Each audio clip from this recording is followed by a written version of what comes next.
Kidney stone ಕಾಯಿಲೆಯು ಸಾಮಾನ್ಯವಾಗಿ ಯಾವುದೇ ವಯಸ್ಸಿನವರಿಗೂ ಕಾಣಿಸಿಕೊಳ್ಳಬಹುದು. Kidney stone ಹೇಗೆ ಉಂಟಾಗುತ್ತದೆ ಅಂದ್ರೆ, ನಾವು ಕುಡಿಯುವ ನೀರು ಮತ್ತು ಆಹಾರದಲ್ಲಿ ಖನಿಜಗಳು ಮತ್ತು ಲವಣಗಳು ಇರುತ್ತವೆ. ಇವುಗಳೆಲ್ಲ ಒಂದು ಕಡೆ ಶೇಖರಣೆಯಾಗಿ ಘನರೂಪ ತಾಳುತ್ತವೆ.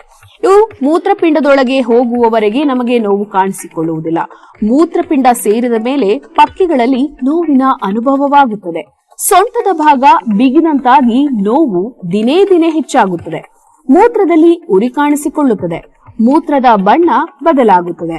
ಆಗಾಗ ಮೂತ್ರ ವಿಸರ್ಜನೆ ಮಾಡಬೇಕೆಂದು ಅನಿಸುತ್ತದೆ. ಕೆಲವು ವೇಳೆ ಮೂತ್ರದ ಜೊತೆಗೆ ರಕ್ತಸ್ರಾವವೂ ಆಗುತ್ತದೆ. ಇಂತಹ ಅನುಭವಗಳು ಕಾಣಿಸಿಕೊಂಡಲ್ಲಿ ಕಿಡ್ನಿ ಸ್ಟೋನ್ ಆಗಿದೆ ಎಂದು ತೀರ್ಮಾನಿಸಲಾಗುವುದು.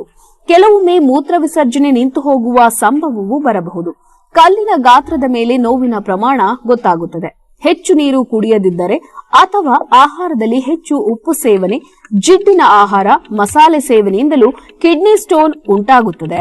ತುಳಸಿ ಸೇವನೆ, ಸೇಬು ಹಾಗೂ ದ್ರಾಕ್ಷಿ ಸೇವನೆ ಉತ್ತಮವಾಗಿರುತ್ತದೆ. ಕಿಡ್ನಿ ಸ್ಟೋನ್ ಆದವರು ಹೆಚ್ಚು ನೀರನ್ನ ಕುಡಿಯಬೇಕು.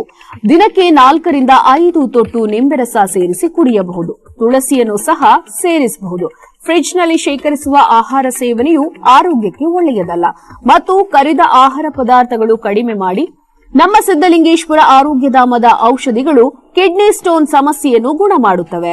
ಯೂರೋಸೋದಾ ಔಷಧಿ ಕೆಲವು ದಿನಗಳಲ್ಲಿ ಕಲ್ಲುಗಳನ್ನು ಕರಗಿಸಿ ಕಿಡ್ನಿ ಸ್ಟೋನ್ಗೆ ಪೂರ್ಣ ವಿರಾಮ ಕೊಡುತ್ತದೆ. ಔಷಧಿಗಾಗಿ ಸಂಪರ್ಕಿಸಿ. ಅಂಚೆ ಮೂಲಕ ನಿಮ್ಮ ಮನೆಯ ಬಾಗಿಲಿಗೆ ತರಿಸಿಕೊಳ್ಳಿ.